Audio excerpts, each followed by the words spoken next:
सदगुरु श्री कबीर साहब जी एक ऐसे महापुरुष हुए, उन्होंने कठोर शब्दों का कभी प्रयोग नहीं किया। ये बहुत ध्यान दें, विचार करें। कठोर शब्दों का प्रयोग पूरे बीजक में कहीं पर सदगुरु श्री कबीर साहब जी ने नहीं किया।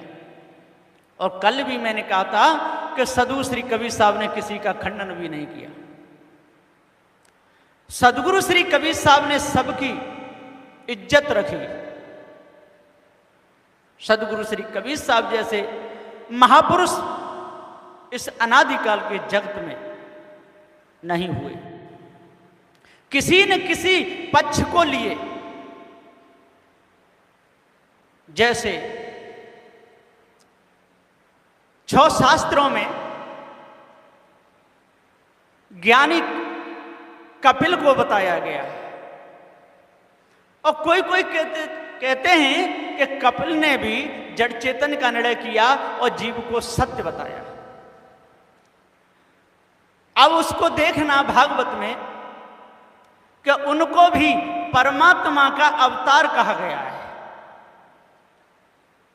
और प्रकृति और पुरुष ये उनका शब्द है। अब यहां विचार करना है कि प्रकृति किसे कहते हैं और पुरुष किसे कहते हैं। पुरुष आता है एक ही, और सदगुरु श्री कबीर साहब जी कहते हैं कि अनगिनत जीव हैं, जीवों की कोई गिनती नहीं कर सकता। और यदि प्रकृति और पुरुष, तो एक प्रकृति और एक ही पुरुष होता है, और एक में कभी चर्चा नहीं होती, एक में कभी कहना सुनना नहीं होता है,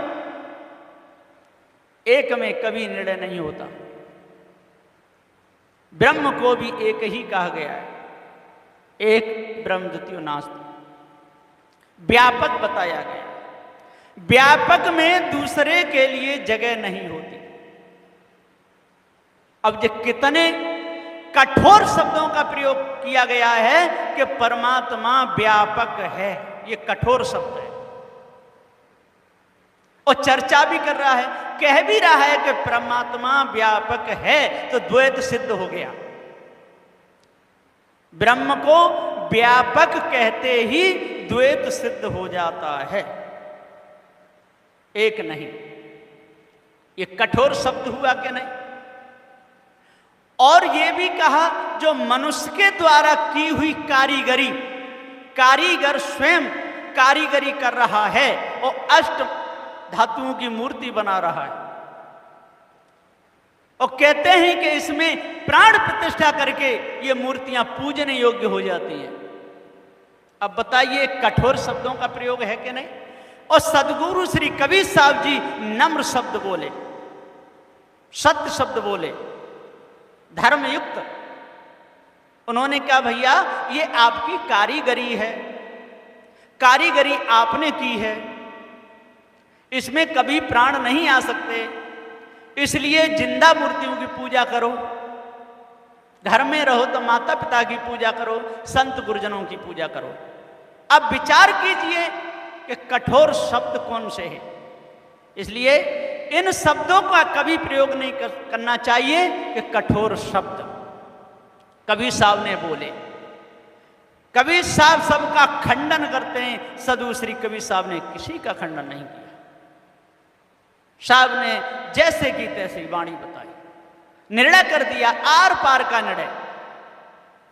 और ज्ञान है ज्ञानरी कबीर साहब को ज्ञान, और जैसे गोला तोप का करत जात मैदान। सदगुरु श्री कबीर साहब जी का जो ज्ञान है वो किसी को मारने का नहीं, काटने का नहीं, किसी को सताने का नहीं। कोई लोग कर्म को ही धर्म कहते हैं, ये बहुत बड़ी भूल है। कर्म कभी धर्म नहीं और धर्म कभी कर्म नहीं, क्योंकि कर्म बदल दिया जाता है।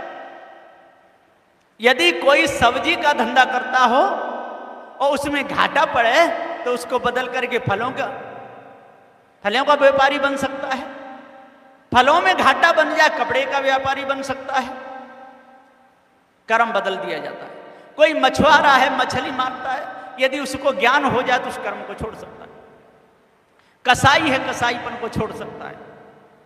जो बदल जाए वो कर्म है, और जो ना बदले कभी वो धर्म है।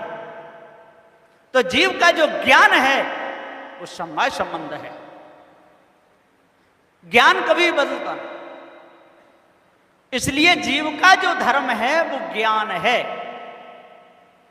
पृथ्वी का धर्म कभी बदलता नहीं, जल का धर्म बदलता नहीं, अग्नि का धर्म बदलता नहीं, वायु का धर्म बदलता नहीं। ठीक इसी प्रकार से ज्ञान स्वरूप चेतन जीव है, ये धर्म कभी बदलता नहीं।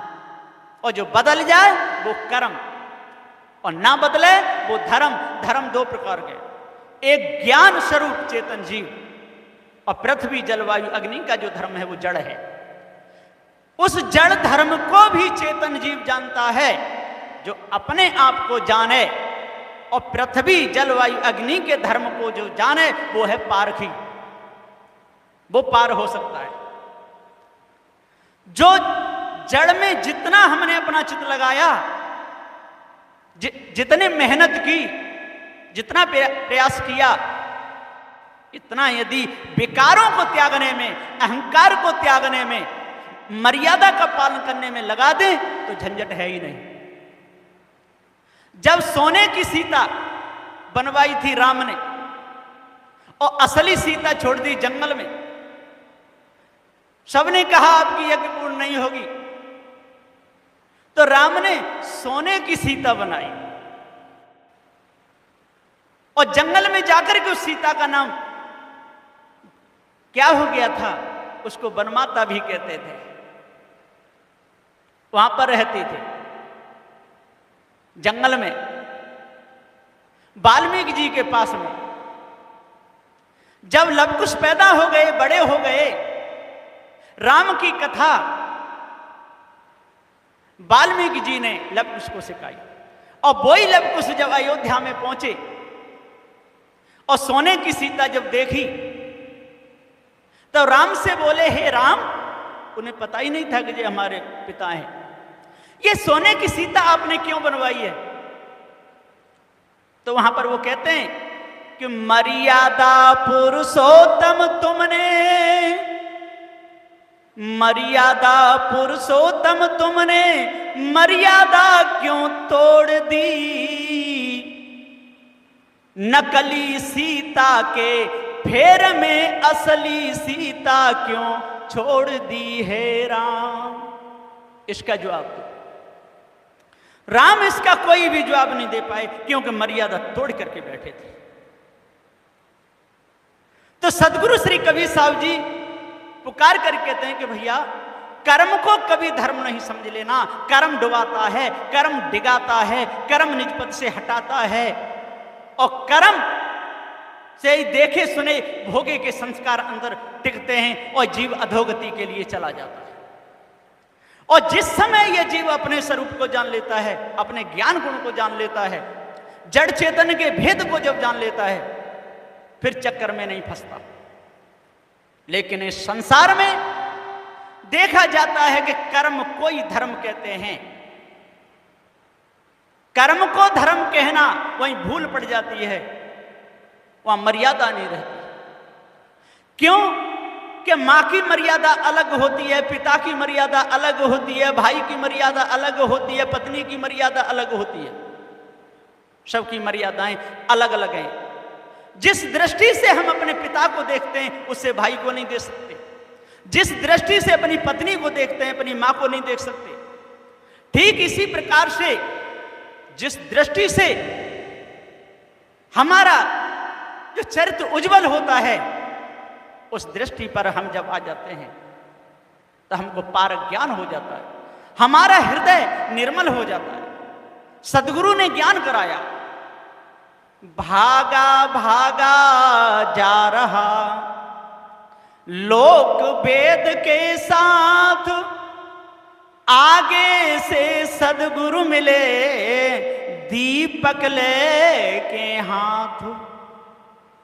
एक घर में शादी होकर के आई, घर में बहू आ गई, मर्यादा का पालन नहीं करती थी।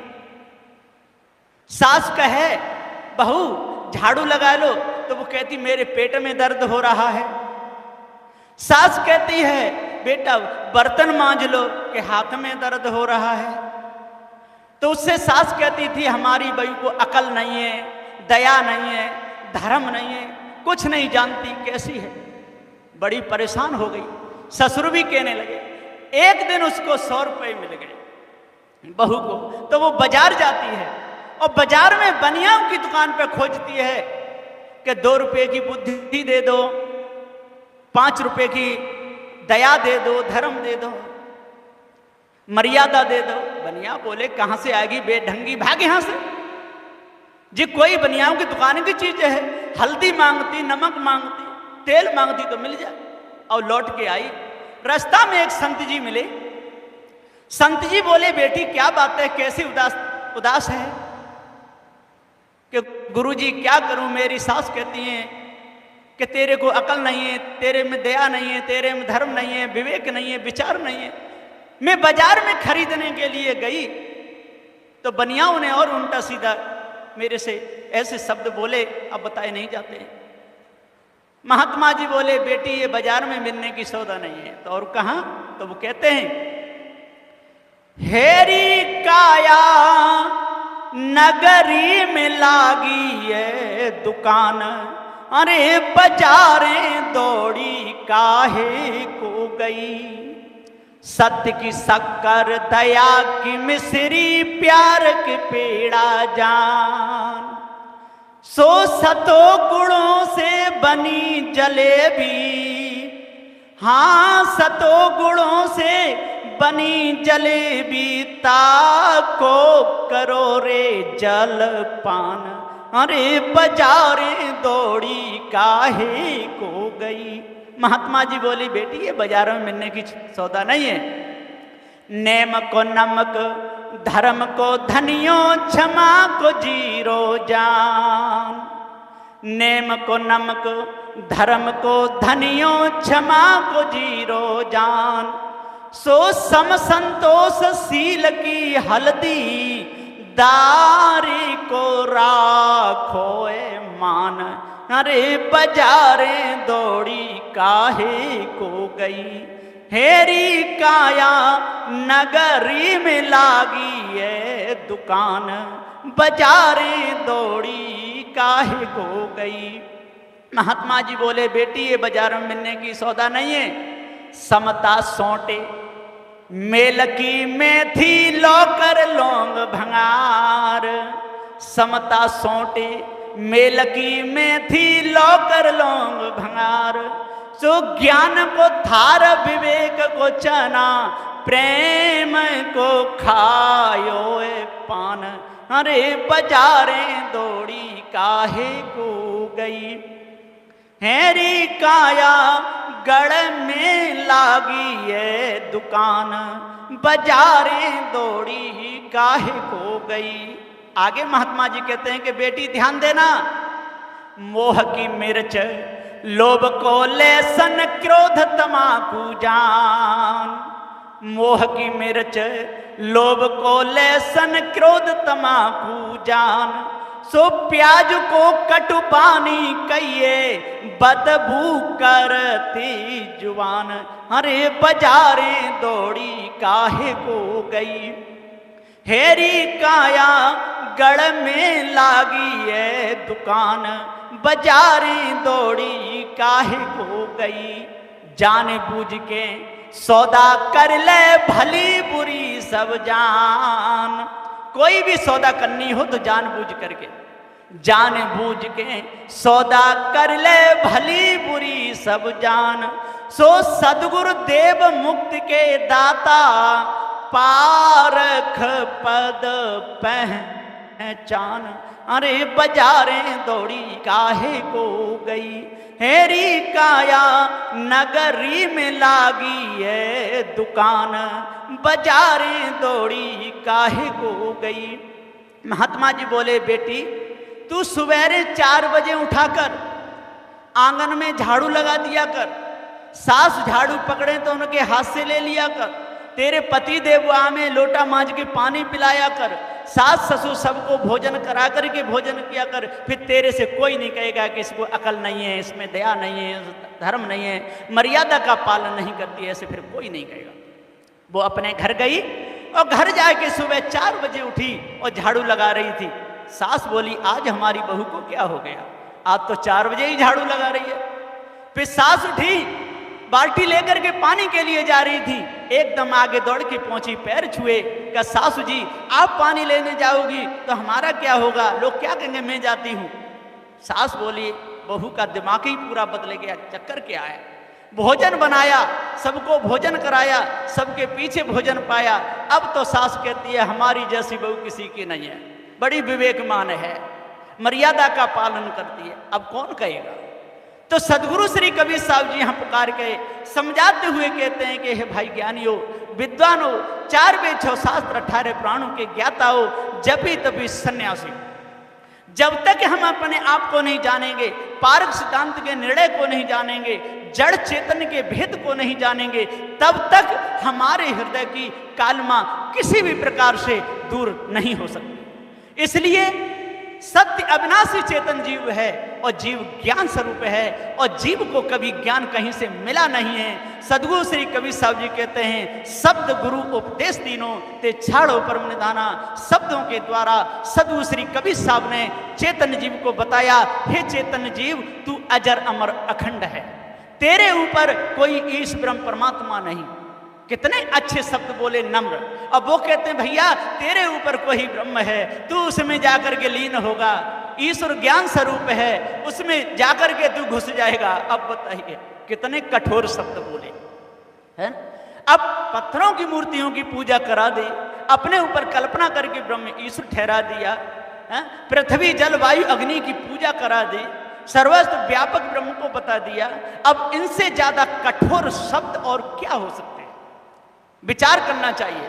जब तक हम कठोर शब्दों को नहीं त्यागेंगे, जिससे मानवता का हनन होता है, उन शब्दों को नहीं त्यागेंगे, जब तक हम चेतन जीव की इज्जत नहीं समझेंगे, जब तक हम पार की संतों के पास में जाकर के जड़ चेतन के भेद को नहीं जानेंगे, तब तक हमारे हृदय की कालमा दूर हो ही नहीं सकती है किसी भी प्रकार से। कोई 4 बोतल पी करके और कलम चलाएगा तो क्या सही चला सकता है? कभी कुछ का कुछ लिखेगा, वो तो कहेगा ऊपर आकाश में घोड़े उड़ते हैं, पहले लिखा भी है कि उड़ने वाले घोड़े होते थे, और आला में कहते भी हैं कि सरसर करके उड़ा बछेड़ा, अमर पंख दे फैलाए, काले बादल की लाली में जैसे बाज रहा मड़राए, घड़ी न गुजरी ना पल बीता, पहुंचा गड़माणों में जाए, लगी कचहरी जहां जम्मे की उतरा उसी चौक में जाए। अब ये बात लिखी हुई है। उड़ने वाले घोड़ा न कभी हुए न होंगे, ये सब बेकार की बातें हैं। ऊपर आकाश में भीम ने हाथी पकड़ पकड़ के फेंक दिए, अभी तक गिरे नहीं। कितने कठोर शब्द हैं लोगों के अंदर बैठे हुए।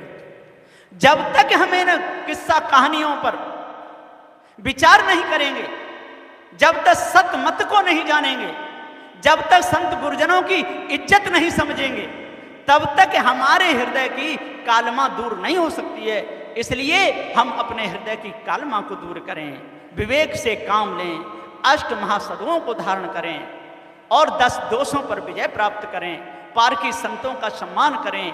समझ में ना आवे तो पास में आ करके और उनको पूछ लें तो सारा झंझट कट जाएगा।